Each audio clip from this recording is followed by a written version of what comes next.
Saúde, amada igreja, com a paz do Senhor.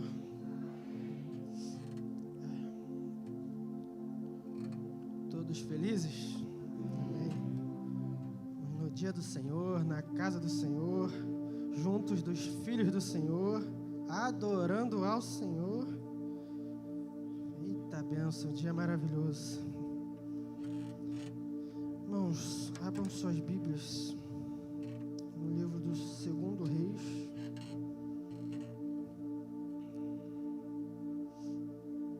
Capítulo 20.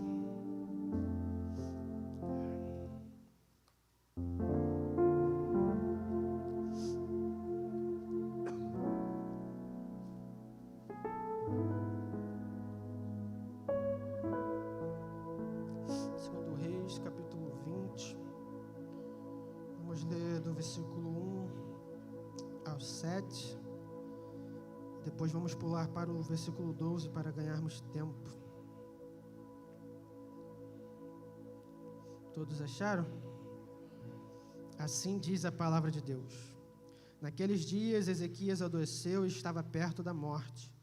O profeta Isaías, filho de Amós, veio falar com ele. Ele disse: Assim diz o Senhor, põe a tua casa em ordem, porque morrerás e não viverás. Então virou Ezequias o rosto para a parede e orou ao Senhor. Ah, Senhor, lembra-te de que andei diante de ti com fidelidade e integridade de coração, e fiz o que era reto aos teus olhos. E Ezequias chorou muitíssimo.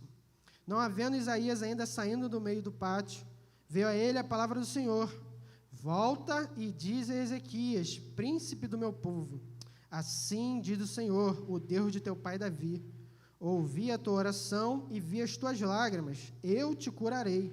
Ao terceiro dia subirás ao templo do Senhor. Acrescentarei a tua vida 15 anos, e das mãos do rei da Síria livrarei a ti e a esta cidade. Defenderei esta cidade por amor de mim e por amor de Davi, meu servo. Disse mais Isaías: Fazei uma pasta de figos. Fizeram-na e a puseram sobre o tumor, e o rei ficou curado. Versículo 12.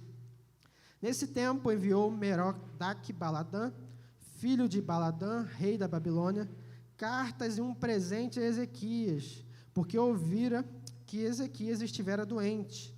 Ezequias recebeu os mensageiros e lhes mostrou toda a casa de seu tesouro, a prata, o ouro, as especiarias e os melhores azeites, o seu palácio de armas e tudo o que havia nos seus tesouros. Coisa alguma houve que não lhes mostrasse, nem em seu palácio, nem em todo o seu domínio. Então o profeta Isaías veio ao rei Ezequias e lhe perguntou: Que disseram aqueles homens e de onde vieram a ti? Respondeu Ezequias: De um país muito distante vieram, da Babilônia. Perguntou o profeta: Que viram em teu palácio? Respondeu Ezequias: Tudo o que há em meu palácio viram, coisa nenhuma há nos meus tesouros que eu não lhes mostrasse. Então disse Isaías a Ezequias: Ouve a palavra do Senhor. Vem dias em que tudo o que houver em teu palácio e o que teus pais entesouraram até o dia de hoje será levado para a Babilônia. Não ficará coisa alguma, disse o Senhor. E até mesmo teus filhos que descenderem de ti e que tu gerares tomarão para que sejam eunucos no palácio do rei da Babilônia. Então disse Ezequias a Isaías: Boa é a palavra do Senhor que disseste, pois pensava: não haverá paz e segurança nos meus dias. Amém. Somente até aqui. Poder sentar, meus irmãos. O tema da mensagem desta noite, que Deus colocou no meu coração, é a plenitude do rei. Nós vamos entender um pouquinho, tentar entender, né? Sobre a vontade de Deus, que é boa, perfeita e agradável, como Ele age, como Ele faz. E para a gente chegar nesse texto que eu acabei de ler sobre o rei Ezequias, eu gostaria de voltar alguns capítulos, só para a gente entender o contexto. Eu gosto muito de contexto, prometo que vou tentar ser rápido. Nós vamos ver lá no início, lá no final lá de Samuel, no início de Samuel, 1 Samuel, mais específico, capítulo 8, o povo está no período de juízes, nós bem sabemos disso, é um governo teocrático. Então, o Samuel já está velho, coloca seus filhos para ficarem de juiz em seu lugar. Só que os seus filhos, como narra o texto, eles se corrompem, eles aceitam suborno, não são bons líderes. E o povo vai se reunir, suas lideranças, vai chegar diante de Samuel e vai exigir, solicitar um rei sobre eles, mediante esta desculpa, vamos dizer assim, este argumento de que seus filhos não eram de confiança. E aí, nós vamos ver que eles vão solicitar um rei com motivos errados, vamos dizer assim, equivocados. Eles vão querer um rei conforme as outras nações, eles mesmos dizem isso, nos coloquem um rei conforme as outras nações têm. E segundo, um rei para que vá diante deles na guerra.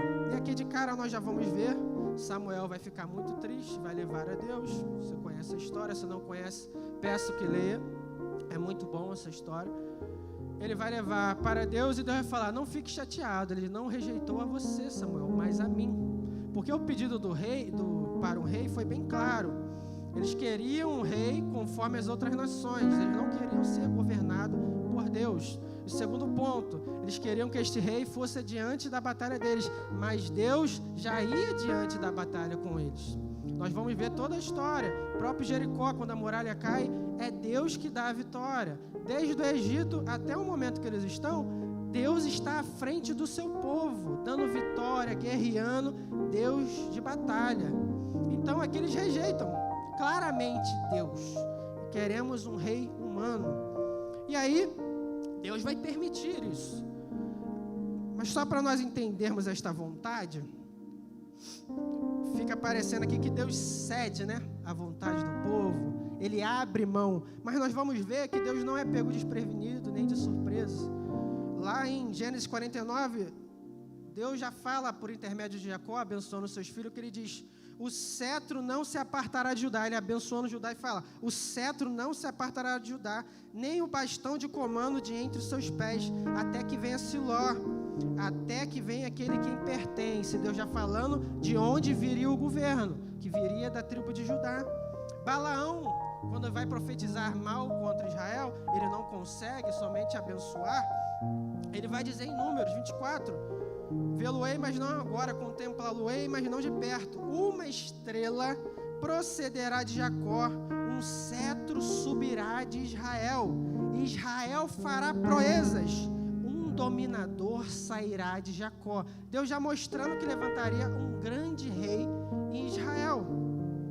E finalizando, lá em Deuteronômio, Deus mesmo vai dizer para o povo, quando entrares na terra que o Senhor teu Deus te dará, e possuíres e nela habitares, e disseres, porei sobre mim um rei, assim como tem todas as nações que estão ao redor de mim. Deus lá no início já estava prevendo e dizendo o que o povo ia fazer, como ele ia agir. Ele não é pego de surpresa, meus irmãos. Não há como surpreendermos Deus. Então nós vamos ver que desde o início, ele já tinha um plano de governo para Israel, um rei estabelecido para Israel. Amém? Entendendo? Então, o problema aqui de Israel não era exigir um rei, porque isso já estava predito, já tinha sido profetizado. Foi como Israel solicitou, exigiu esse rei, que ali mostrou o seu coração como estava. Eles queriam outro rei, não queriam ser governados por Deus, rejeitaram a Deus. E aí Deus, na sua vontade permissiva, na sua misericórdia, no seu amor, na sua bondade, ele vai dar um rei para o povo, mas conforme o coração do povo. E este rei, qual é o primeiro rei de Israel? Saul. Primeiro rei de Israel, Saul. E nós vamos ver que Deus mostra para o povo que este rei Saul, levantado segundo o coração do povo, mostrava para eles claramente que o rei de Israel não poderia ser igual das outras nações, não poderia ser um rei orgulhoso, soberbo, que achasse que a força viria de si, que de fato ele tivesse alguma autoridade, mas um rei que fosse totalmente dependente de Deus, que fosse submisso a Deus, que confiasse em Deus. Então, em inúmeros erros de Saul, na sombra dos erros de Saul, Deus vai levantar um rei, um grande rei. E quem é o segundo rei de Israel? Quem? Davi. Este foi um grande rei de Israel. Davi é levantado na sombra do rei, na sombra dos erros de Saul. Deus molda Davi, Deus cuida de Davi, discipula Davi, treina, prepara, e Davi assume o reinado. Nós vamos ver que Davi foi um rei de excelência, considerado, chamado como um rei conforme o coração de Deus. E aí, quero separar 2 pontos aqui para a gente correr, que Davi, como bem a irmã falou na mensagem da oferta, que confirmou a minha mensagem, se eu deveria começar daqui ou não, que ele vai ter uma ideia excelente. Na sua casa, ele vai chamar o profeta Natã, e ele vai falar para Natã: pô, não é legal eu morando em palácios, e meu Senhor, meu Deus, morando numa casa, numa tenda. Olha só, então ele propõe a Natã a construir a casa do Senhor. Natã vai levar isso para Deus e Deus vai trazer a resposta. Tu vai ver o texto, você vai ver o texto, Deus dando uma chamadinha em Davi, né? Quem és tu para me criar um templo, para construir um templo? Deus vai dar aquela chamadinha de leve, mas nós vamos ver a recompensa, que é a primeira grande promessa.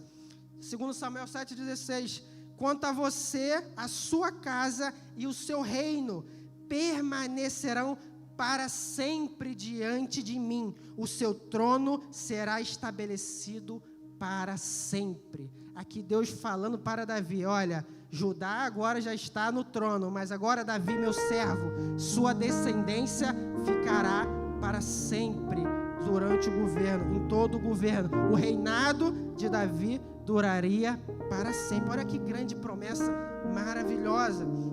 E aí o segundo ponto que eu quero levantar, que Davi, agora com esta grande promessa, ele vai ter uma segunda atitude não tão boa. Narra o texto que no período que os reis iam para a guerra, Davi não foi. Andando pelo palácio, pelo quintal do palácio, pela varanda, vamos dizer assim, ele avista o que lá de cima? Batseba. Ele avista uma morenaça tomando banho. Permitam usar essa linguagem. Uma morena tomando banho. E olha como é que o pecado nos emburrece. Antes ele estava cheio de Deus, ele só pensava em Deus: eu vou fazer uma casa para Deus, vou adorá-lo, vou engrandecê-lo. Agora, no seu pecado, no seu desejo, ele esqueceu totalmente de Deus. Ele olha Batseba, cobiça, deseja, manda buscar Batseba, e nós vamos saber que ele cai em adultério. Em seguida vai cometer um homicídio contra o seu servo Urias.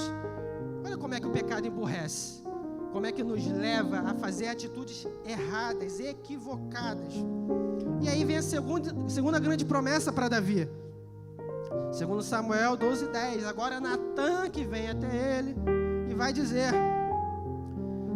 agora, pois, não se apartará a espada jamais da tua casa, porquanto me desprezaste e tomaste a mulher de Urias, o heteu, para ser tua mulher.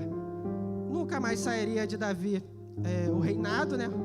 A autoridade, mas agora também, por causa do seu pecado, seria sempre de guerra, teria guerra sempre atrás de Davi. A espada nunca sairia mais da casa de Davi, acompanharia seus descendentes. Olha o que ele causou, o problema que ele causou. Vamos prosseguir? Vamos agora para o terceiro rei de Israel. Quem foi o terceiro rei de Israel? Salomão. Salomão vai assumir o reinado, vai começar muitíssimo bem. Davi vai deixar o reino lá em cima, em excelência, de prosperidade, paz, os inimigos todos dominados, o reino em expansão. O Davi foi um rei de excelência, ele deixou um padrão altíssimo. Salomão só teve que manter este padrão. Nós vamos ver que Salomão começou muito bem, mas como eu disse, o pecado nos emburrece. No final da caminhada, na sua velhice, narra o texto que o que ele fez?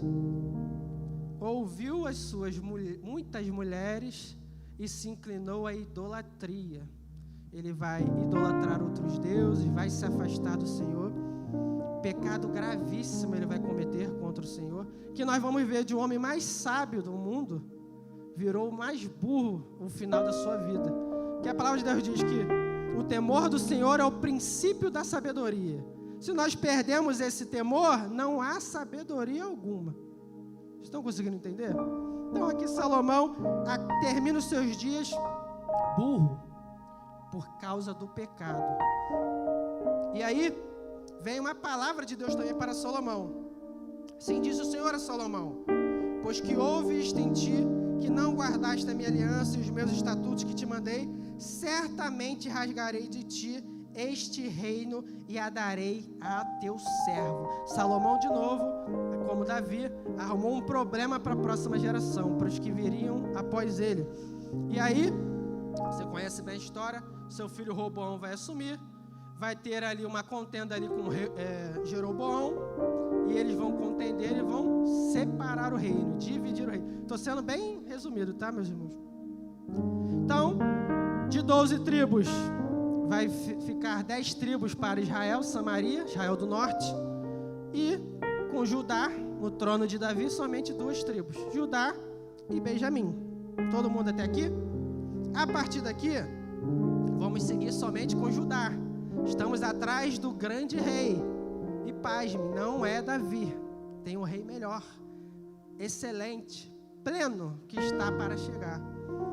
E Samaria do Norte, deixa esses atribulados para lá. Depois a gente fala em outro momento. Então vamos seguir agora no sul. Rei de Judá. Roboão vai seguir. Vamos dar agora um time skip. Vamos dar um salto no tempo. Vai entrar. O livro de Reis, quando você vai ler, é bem parecido com o livro de Juízes. O escritor, ele já vai te dar um spoiler do que vai acontecer no reinado daquele rei. Quando começa assim: e o rei seguiu os caminhos de teu pai Davi e agradou ao Senhor, nós sabemos que será um governo muito bom, porque ele seguiu os caminhos do Senhor. E quando começa também: e o rei não seguiu os caminhos de seu pai Davi, se desviou do Senhor, nós sabemos que será um governo muito ruim. Então o livro de Reis é todo assim. Ele vai oscilando entre moral, justiça, confiança e fidelidade em Deus.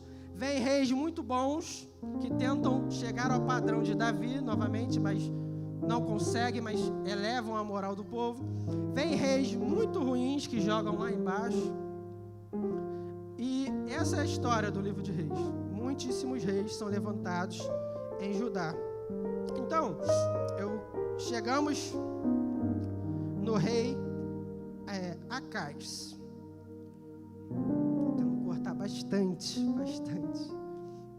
Beber um pouco de água. Nós vamos chegar no rei de Acais. E aí, vai dizer que ele não fez o que era reto aos olhos do Senhor, seu Deus, como Davi, seu pai.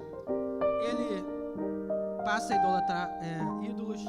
E pior, ele passa um de seus filhos no fogo. Ele sacrifica outros deuses do seu próprio filho. E aí ele faz coisas terríveis ao Senhor. Ele faz práticas pagãs proibidas, rituais proibidos nos montes, nas árvores. E esse contexto, o governo do norte, Israel, estava tentando invadir o governo do sul, junto com a força assíria, também queria invadir Judá. Então estava nesse contexto de guerra em cima de Acais. E Acais, no seu pecado, no seu afastamento do Senhor, Deus, mesmo assim, na sua misericórdia, vai enviar o profeta Isaías para profetizar para Acais. E aí no versículo 13 de Isaías, capítulo 7, vai dizer assim: disse então Isaías: ouçam agora, descendentes de Davi, não basta abusarem da paciência dos homens, também vão abusar da paciência do meu Deus. Portanto, o mesmo Senhor vos dará um sinal. Eis que uma virgem conceberá e dará à luz um filho, e será o seu nome Emanuel. E aí nós temos uma grande promessa para um rei corrupto, injusto, fora dos caminhos do Senhor, mas Deus, com misericórdia, amor e bondade, traz uma palavra de esperança para o seu povo, para os remanescentes que ainda estavam em Judá. E aí, alguns dizem que essa virgem, seria a esposa de Isaías, como uma jovem virgem que ainda não casou. Poderia ser ela, e o filho de Isaías seria este filho. Outros pensavam que poderia ser a própria esposa de Acais, jovem virgem antes do casamento, casada, e o filho que foi gerado seria o próprio rei Ezequias, qual nós estamos falando aqui. Então, esse é o contexto que nós estamos falando. E por causa dessa idolatria do povo, por causa da idolatria do rei, todo o povo era corrompido. Juízes julgando através de suborno para favorecer o rico, desprezando o pobre. Governantes, das cidades fazendo mal ao povo, não pensando no bem ao povo. Parece muito, com os dias atuais, na verdade. Então, nesse contexto de moral, ética, justiça, no chão, baixa, ruim, Ezequias vai assumir o reinado após a morte do seu pai Acais. Quem é Ezequias? Ele começou a reinar com 25 anos de idade. Ele era um grande homem de oração, nós vamos ver isso no texto. Ele fez o que era reto aos olhos do Senhor. Ele removeu os altares idólatras, quebrou as colunas sagradas, derrubou os postes sagrados, despedaçou a serpente de bronze que Moisés criou lá no deserto. O povo estava idolatrando essa serpente. Ele quebra, despedaça essa serpente, fortaleceu a cidade, melhorou o sistema de água, tentou trazer o povo de volta ao Senhor, rebelou-se contra o rei da Síria, não quis pagar mais tributo à Síria, decidiu confiar somente em Deus, coisa que o seu pai não fazia, pagava tributos para não ser invadido pelo rei da Síria. E aqui nós vamos ver que ele vai fazer reformas profundas em Israel, vai limpar o templo, vai tentar resgatar o povo de novo para a justiça, misericórdia de Deus. E ele é considerado por muitos teólogos como um gigante espiritual, um rei fora da curva mesmo, um rei que tinha muita confiança em Deus, um rei que de fato procurava agradar a Deus. Então, este é o contexto do rei Ezequias. Todo mundo até aqui? Está todo mundo entendendo? Corri bastante, mas agora no áudio 2 vezes eu vou correr mais ainda. Então nós vemos no texto que esse grande rei, este grande homem de Deus, nós vamos ver que ele está com 2 problemas, não 2. Nós vimos o quanto ele é fiel ao Senhor, o quanto ele se dedica ao Senhor, mas vai chegar na sua porta, no seu reinado, 2 grandes problemas. Primeiro grande problema, o rei da Síria o cerca, sitia, para invadir Israel, para guerrear e tomar Israel. E o general do rei da Síria, abusadíssimo, começa a zombar de Israel, de Judá, falando: nem se eu doasse 2.000 cavalos, você teria homens aptos para subir nesses cavalos e guerrear contra mim. E ele vai além: quem é o Deus de Judá para me livrar de suas mãos, sendo que os deuses das outras nações não puderam me conter? Olha só como é abusado, é algo afrontoso. É bom assim, quando o inimigo já vem afrontando logo Deus, que aí a gente só descansa. Quem dera todos viessem assim. E nesta crise, neste problema, vem um segundo problema. O texto vai dizer: Ezequias adoeceu e estava perto da morte. Veio uma doença sobre ele. Coisa terrível, meus irmãos? Além de guerras para chegar, a guerra iminente, ele ficou doente. Eu te pergunto, eu vejo. Eu pensei que era só lá em casa. Parece que os problemas, as crises, elas não fazem fila, e vai entrando uma por vez. Opa, acabou aí, vou vir a outra. elas parecem vem tudo junto, né? Dá ruim no carro, o filho fica doente, o gás acaba, tudo ao mesmo tempo. Na casa de vocês também é assim? Viu, amor? Não é só lá em casa não, tá vendo? Não estamos sozinhos. E aqui nós vamos ver que no rei Ezequias foi a mesma situação. Um grande homem de Deus passando por problemas. Quem diria? Um homem de Deus, servo fiel, passando por problemas. Olha só. A vida não é indolor, a vida cristã não é indolor, não é isenta de problemas. Nós vamos ver na vida de Ezequias. E aí, o mais lindo, que nós vamos ver como ele era um homem de oração.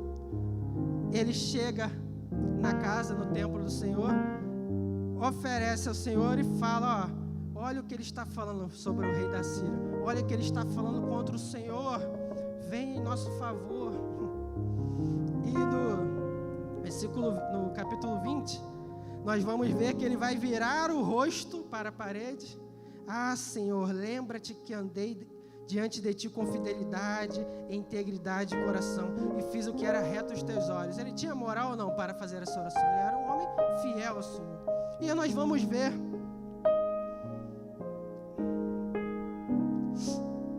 no final dessa história o que acontece.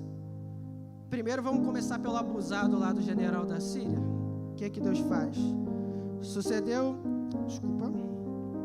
pois, que aquela mesma noite saiu o anjo do Senhor e feriu na arraial dos assírios 185.000 deles, e levantando-se pela manhã cedo, eis que todos eram cadáveres. O anjo do Senhor, Deus mais uma vez, vai à frente do seu povo e guerreia a guerra do rei Ezequias.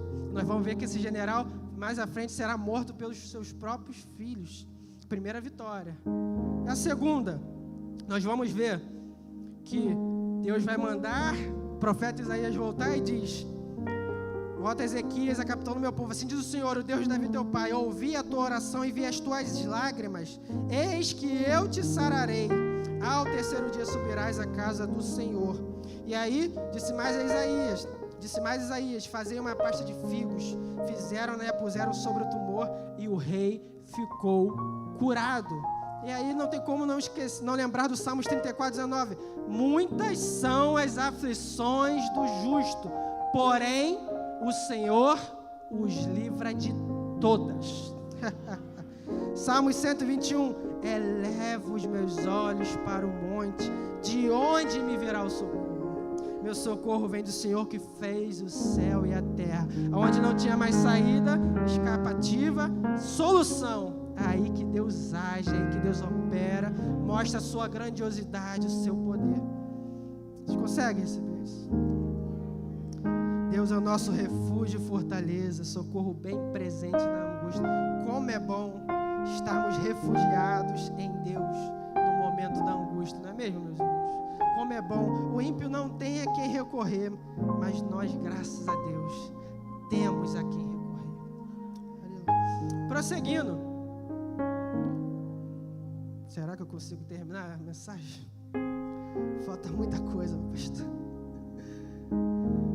Vamos pular para o fim desse tópico.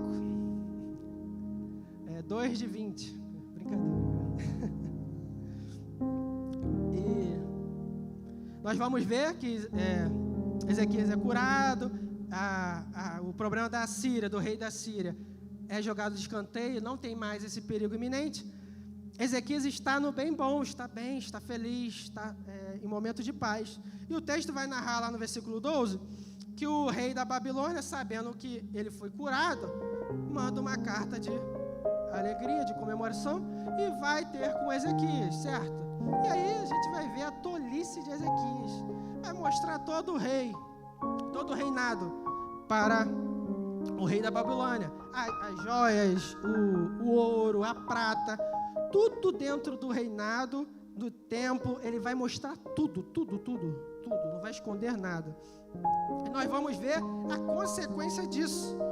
Isaías chegando até ele falando: coisa ruim, pior coisa fizeste, né, contra o Senhor. Por causa disso, o que Deus vai fazer? Dizem que tudo que houver no teu palácio, ou seja, essa própria Babilônia que entrou ali em paz, mais à frente ela viria e tomaria tudo aquilo. E o pior, a sua geração, seus filhos seriam levados em cativeiro e feitos de eunuco. Olha só que coisa terrível. E aí nós vamos ver algo que a gente não quer ver de um homem de Deus, de um servo de Deus, um rei sobre o povo, que é o versículo 19. A resposta de Ezequias: boa é a palavra do Senhor que disseste, pois pensava, não haverá paz e segurança nos meus dias. Ele fica feliz porque aquela palavra má de justiça, de juízo, não viria no seu reinado, mas depois que ele morresse. Então, o que ele fez? Lavou as mãos. É triste, como nós vamos ver, que ele está preocupado mais com o seu dia do que com o futuro da nação. E aqui é o ponto-chave da minha mensagem, porque veja se isso não acontece nos dias de hoje. Nós estamos num período eleitoral, e Deus, graças a Deus, na sua plenitude, Ele marca certinho a agenda do pregador com o tempo. Porque a gente não vê hoje jantares em todas as esferas que eu estou falando. Na esfera federal, homens poderosos em seus jantares secretos, tramando coisas não a nosso favor, mas contra nós, tramando coisas a favor deles, como eles podem se beneficiar e ficar no poder sempre. Nós vemos juízes parciais, favorecendo mais um do que o outro, sendo que não deveria ser assim. Leis no Congresso sendo aprovadas, feitas, planejadas para prejudicar o povo e não ajudar o povo. Nós vamos ver isso, governantes pensando somente em si, como o apóstolo Paulo vai dizer, amantes de si mesmo, homens que pensam somente em si. E nós vamos descendo na esfera municipal, né? Prefeitos, vereadores, um jogo de poder. Vamos descendo na esfera nossa esfera social, na escola, professores que deveriam ensinar nossos filhos matemática, português, estão ensinando ideologias, desvirtuando nossos filhos. Pessoas que estão como liderança, né, sobre outros, que deveriam estar pensando no bem comum, no bem maior, estão pensando somente em si. Nós vamos descer para a esfera familiar, pais, mães, avós, pensando somente em si, prejudicam toda uma geração. Nós vemos notícias terríveis de pais vendendo fotos de seus filhos nus para ganhar dinheiro, prostituindo seus filhos para ter um sustento. Vemos a história de uma avó que estava vendendo as suas netas para um piloto de avião porque ela queria dinheiro.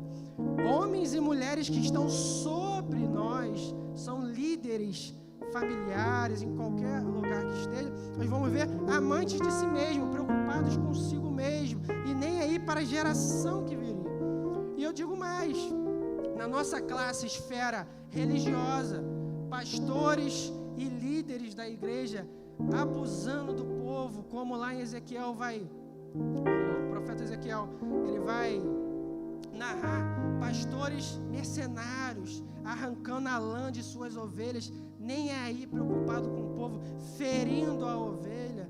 Quantos homens e mulheres estão sendo feridos por lideranças, vamos dizer, que não estão seguindo o coração de Deus, que estão preocupados somente em si. E cabe aqui uma nota de rodapé, graças a Deus a nossa igreja não tem esses pastores. São pastores de Deus, bíblicos, que guardam o rebanho, que alimentam bem o seu rebanho. É bom deixar este rodapé aqui. Então, nós vamos ver isso em toda a esfera da nossa vida. E o pior é que nós, muitas das vezes, confiamos nessas pessoas. Depositamos a nossa esperança, confiança, nosso futuro em governos terrenos, em governos momentâneos, em soluções terrenas, sendo que Deus tem algo muito maior e melhor para nós. Deus tem um rei de excelência para nós. Nós vamos ver que depois de Ezequias virão reis bons e maus. Seu próprio rei Manassés será um rei péssimo, que vai trazer grande destruição para o povo, vai idolatrar os ídolos. Diz a tradição que Manassés vai serrar ao meio o profeta Isaías, vai mandar serrar ao meio o profeta Isaías. E aí o povo vai sofrer, até que vai chegar um período, o reino de Samaria, do norte, Israel, já foi levado todo em cativeiro, acabou. E aqui Deus ainda está sustentando o reinado de Judá.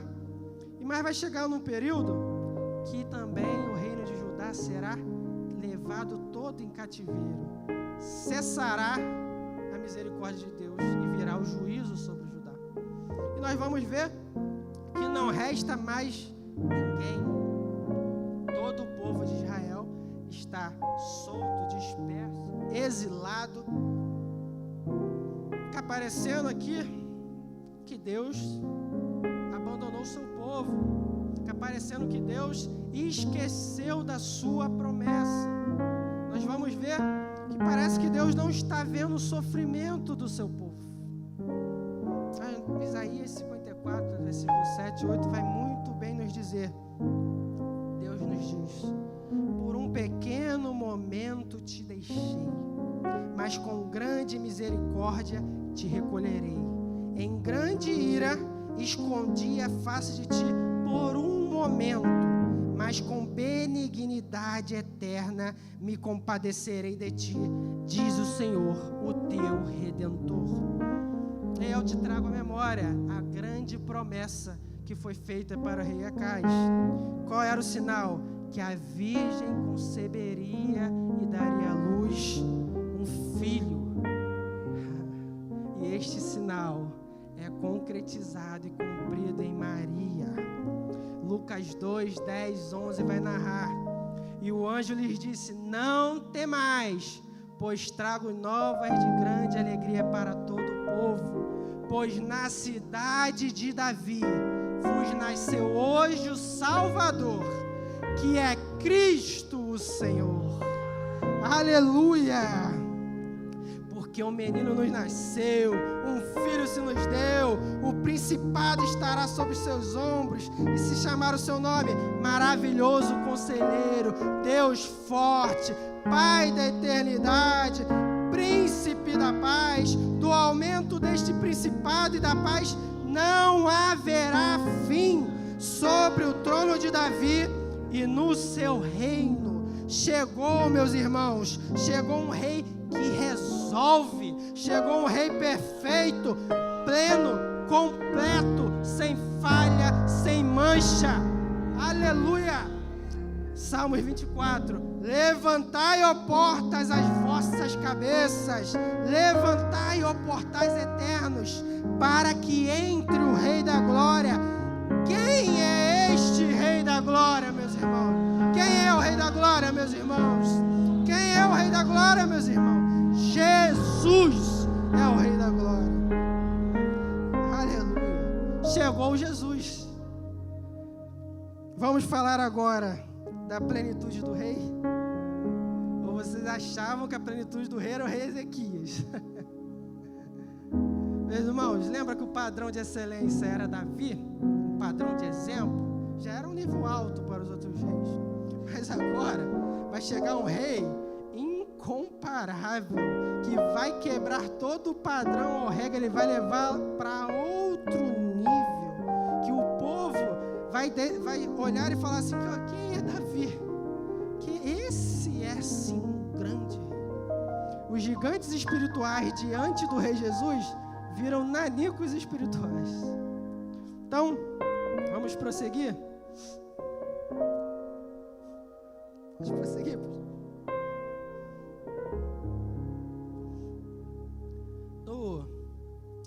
Na Copa do Mundo que teve um jogo da Argentina contra o Egito.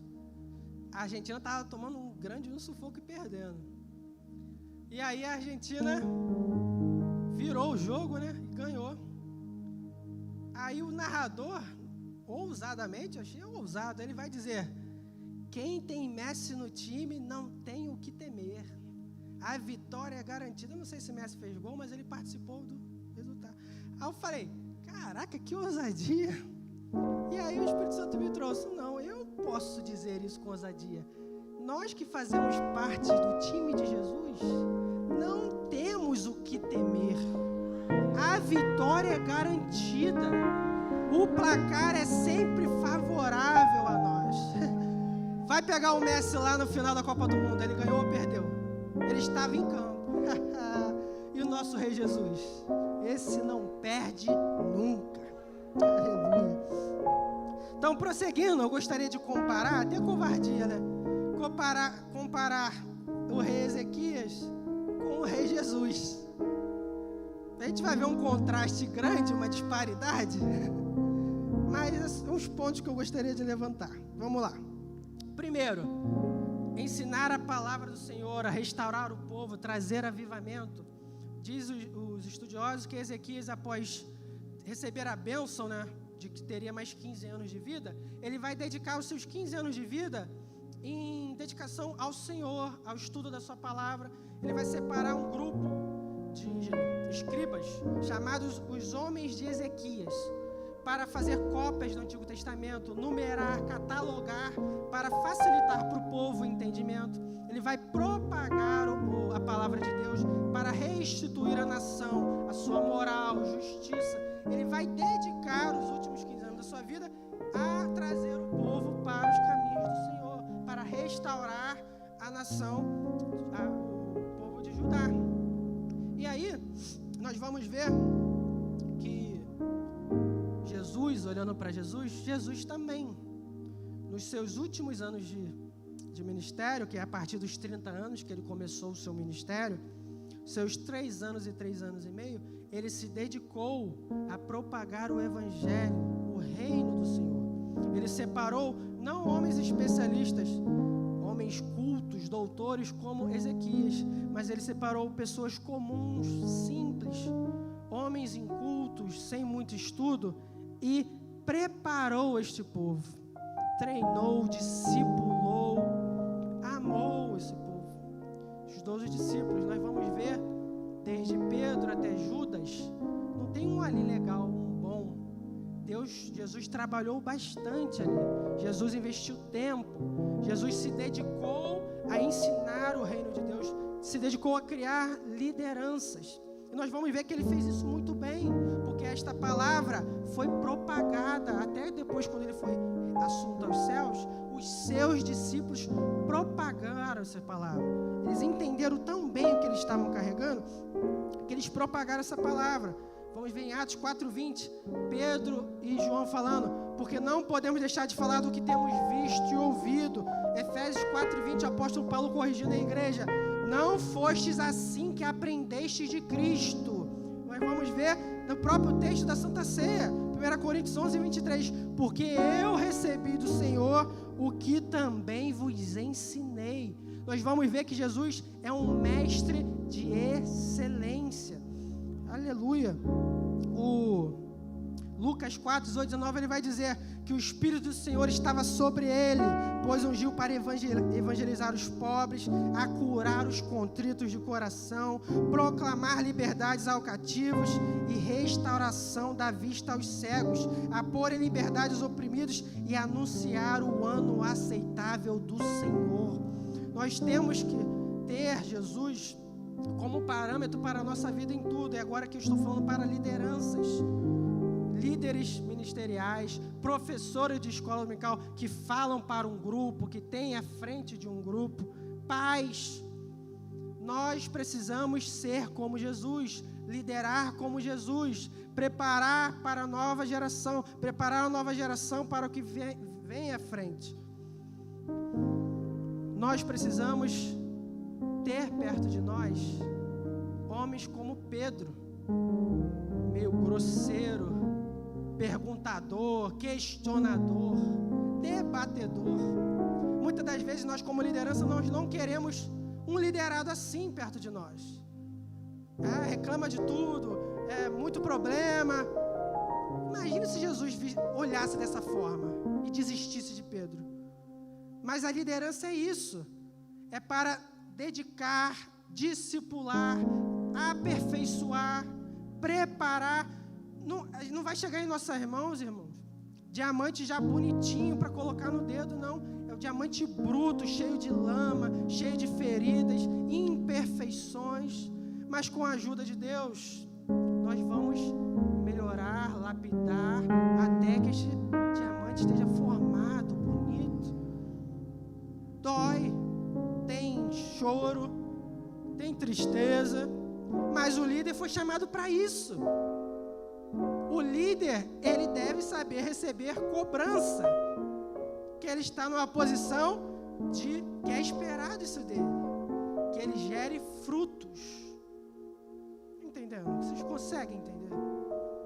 É que muitas das vezes a gente prefere ter perto de nós Judas, que não reclama de nada, que bate nas nossas costas, é isso aí, fala nada, e ignoramos Pedro, sendo que Jesus cuidou e recebeu a todos.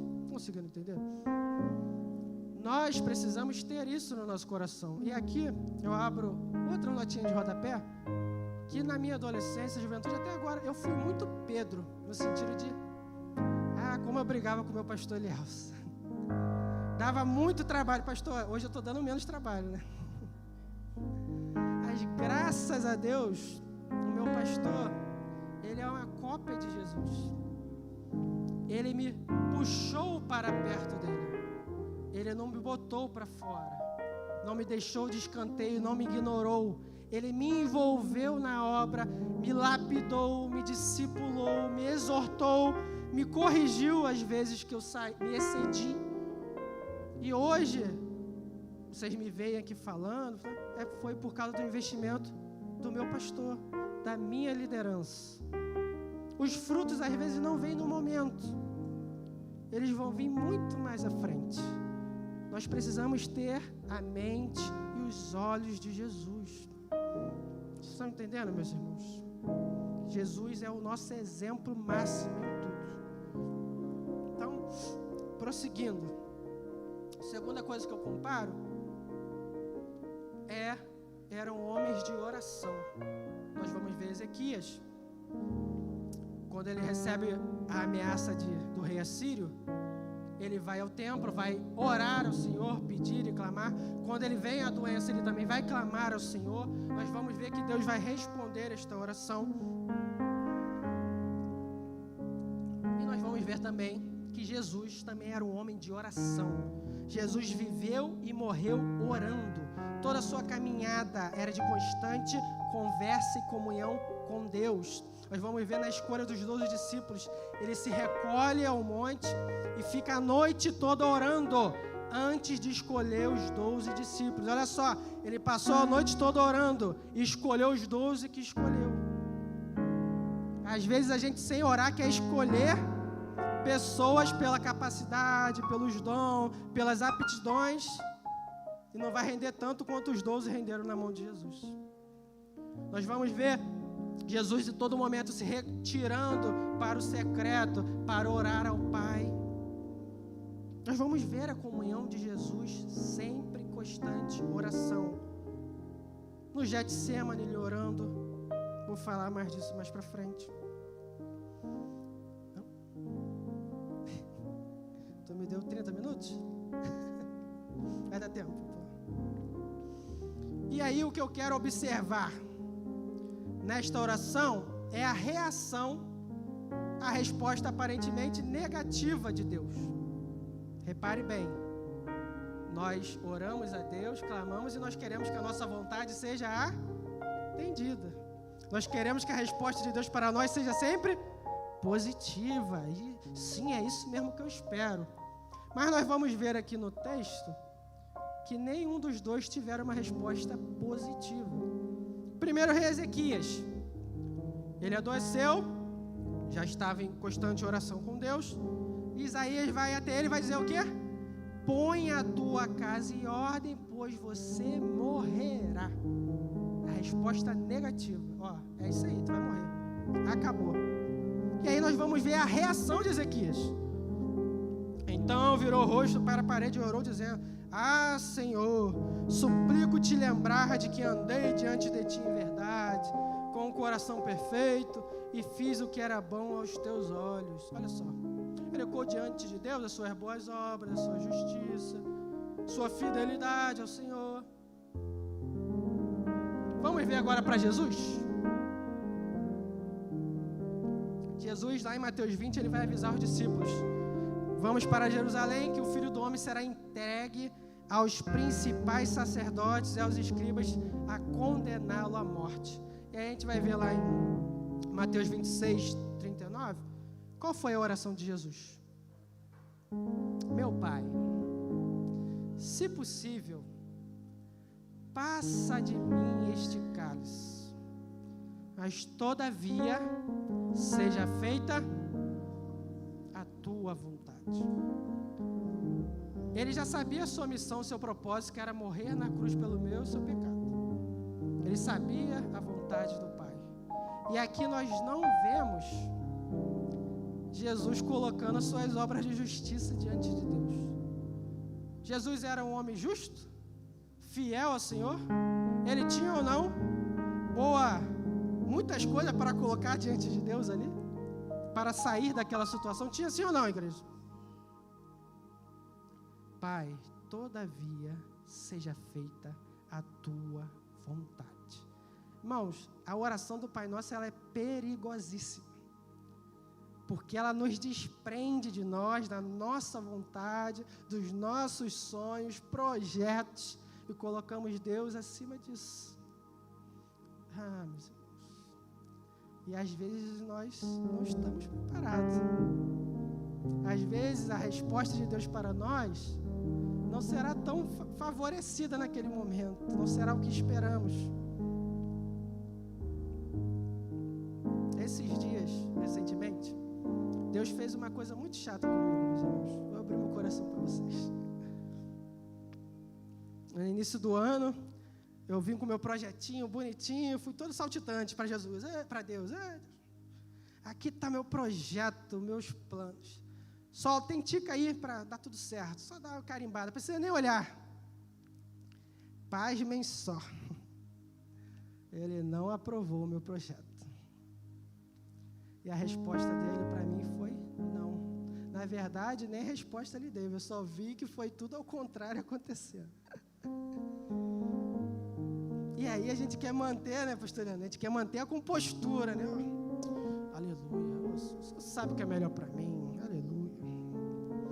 Mas aí, Deus vai mostrando no nosso coração o quanto nós somos mimados. Como nós queremos resposta para agora, imediata. E aí, a gente lembra de orações, quando fala com Deus, como a de Asaf: Senhor, em vão lavei as minhas mãos na inocência, em vão me desviei do mal, enquanto o ímpio prospera. Asaf orando ao Senhor: Senhor, está sendo em vão, sendo fiel a Ti, e só tem me trazido prejuízo. O salmista vai dizer: Senhor, te apressa a me socorrer, não está vendo minha situação, meus inimigos zombam de mim. Senhor, misericórdia, abra os seus olhos, não vê a minha situação. A gente chega diante de Deus, aquele barquinho, né? Tempestade está vindo, está virando, começa a entrar água, a gente vai se desesperando. Jesus está no barco, está tranquilo. E o barco está quase na pique, o que a gente faz? A gente corre: Jesus, acorda, eu vou perecer. A gente se desespera, porque a gente quer que a nossa vontade seja feita. A gente quer que Deus faça a nossa vontade, e nem sempre será assim. A vontade de Deus, ela é boa, perfeita e agradável. Agostinho vai dizer: feriste-me com a tua palavra, e então eu te amei.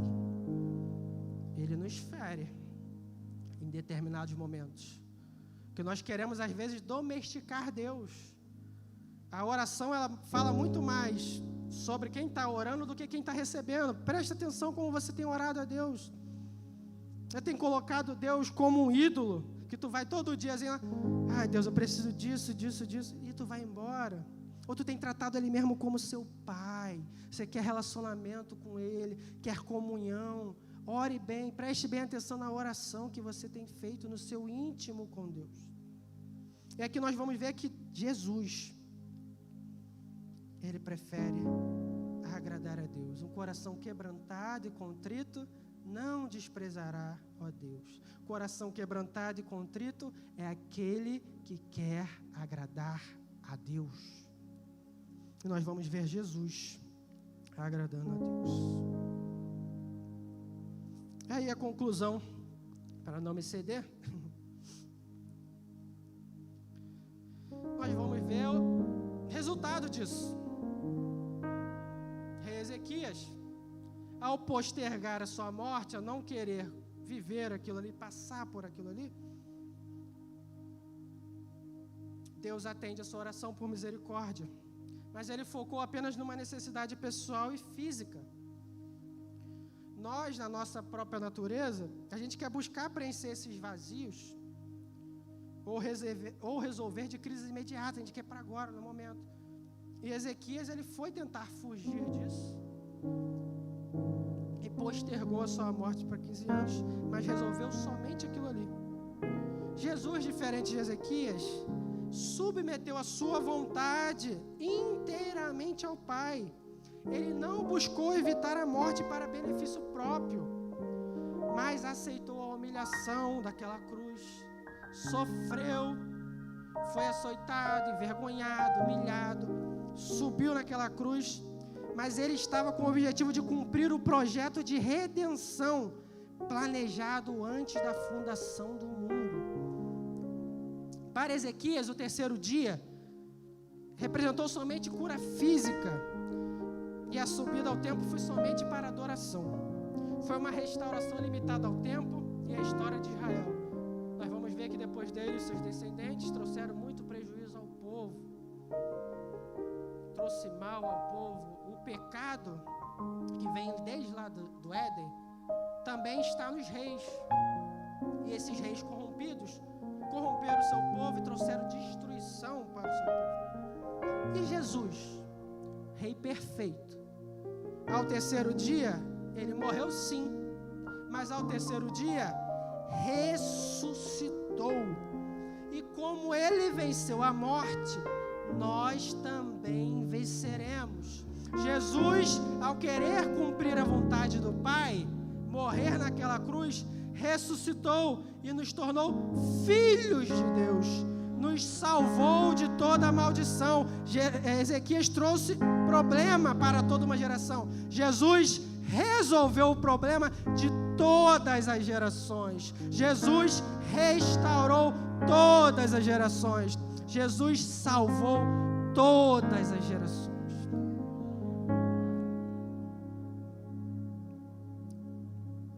Nós vamos ver que os grandes reis de Israel, como Davi e Salomão, apesar de muitas virtudes, falharam e pecaram, erraram, trouxeram desgraça para o povo. Embora Ezequias tenha trago um grande avivamento para o povo de Judá, mas ele viu as suas reformas sendo revertidas pelo seu descendente Manassés, que desfez tudo o que ele fez.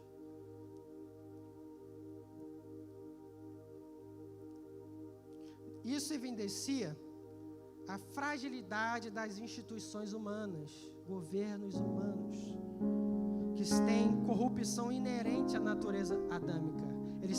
Sua vontade é para a corrupção, é para o pecado. E aí nós vamos comparar isso com Jesus, nós vamos ver a perfeição de Cristo, seu reinado, seu rei eterno que dura para sempre.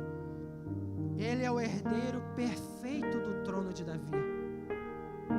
Restaurou e salvou toda uma geração. Ele não trouxe maldição, mas nos fez nova criatura. Nos trouxe esperança de futuro, de projetos novos, novos sonhos em Deus. Errado não está sonhar, errado está a não sonhar os sonhos de Deus. Ele nos dá sonhos grandes, poderosos. Enquanto o pecado de Adão passou a todos os homens, a todos os reis, em Jesus foi imputado este pecado e a partir deles nós somos justificados. Agora, para concluir de verdade, vamos ficar de pé, né, para parecer que está acabando, pastor.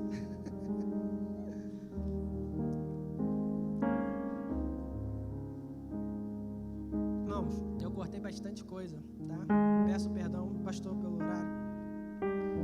Mas precisava entregar todo o cerne da mensagem.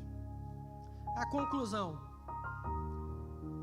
Lembra que eu falei dos jantares lá, né? Dos homens, né?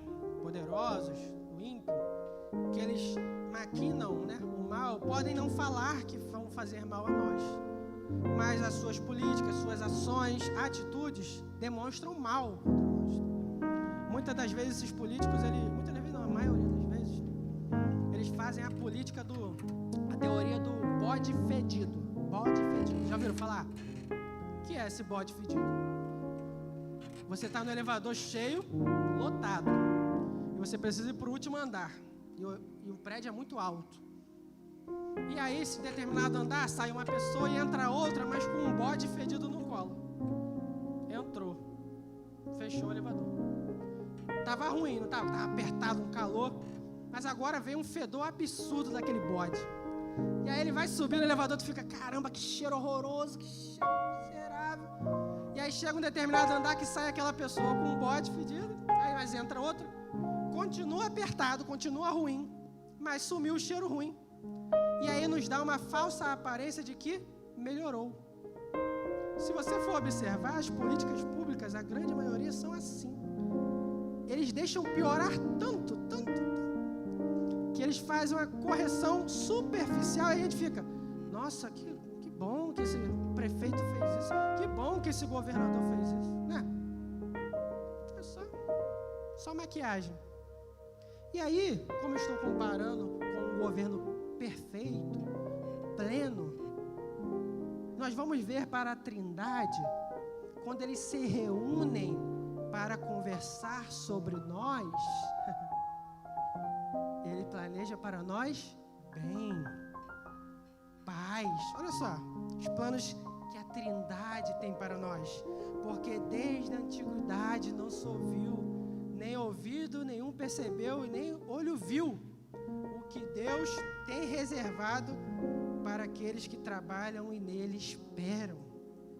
Jeremias 29, porque sou eu que conheço os planos que tenho para vocês, planos de fazê-los prosperar e não de causar dano, plano de dar a vocês esperança em um futuro. Este é o plano do reino de Deus para nós. 1 Coríntios 2,9, o apóstolo Paulo vai aplicar esses planos. As coisas que o olho não viu e o ouvido não ouviu e não subiram ao coração do homem, são as que Deus preparou para os que o amam. Jesus é o plano perfeito para nós. Jesus é o plano de paz, de salvação, de prosperidade, de alegria, de esperança. Jesus é o plano perfeito de Deus para nós. Então, nesse período político, não se preocupe, meu Deus, vai assumir A ou B, o que será da igreja? A igreja tem um rei, tem um soberano, tem um guarda, tem um cuidador, tem alguém perfeito sobre nós. Não estamos desamparados, não estamos abandonados. Nesta noite, se você sofreu alguma decepção, desilusão com as lideranças terrenas, com seu chefe do trabalho, com seu pai, tomou alguma atitude errada contigo, até seu pastor, se você veio de outro ministério, você está afastado dos caminhos do Senhor, porque você, assim como muitas vezes nós fazemos, depositou a sua confiança em homens, em soluções terrenas. E aí não veio a resposta que você esperava. Você ficou triste, chateado, magoado. Mas nesta noite, o Espírito Santo de Deus fala no nosso coração que tem um rei para nós. nós temos um excelente, que não falha, não muda, não perde, um rei que de fato se preocupa com os seus súditos, um rei que se preocupa com o seu povo. Nesta noite, o Espírito Santo te convida, se você quer entregar a sua vida para este rei, se colocar debaixo deste reinado, deste governo, ser governado por Jesus, vem aqui na frente, vem aqui, dê um passo de fé. Ele está aqui para te curar, te restaurar, te dar uma nova vida, plano, sonhos. Neste nós podemos confiar de verdade. Jesus, nesse nós podemos confiar. Se até o final do culto você quiser ter esta oportunidade, você ainda tem esta oportunidade aberta, procure o nosso pastor, entregue a sua vida para este poderoso rei, este rei pleno, em nome de Jesus.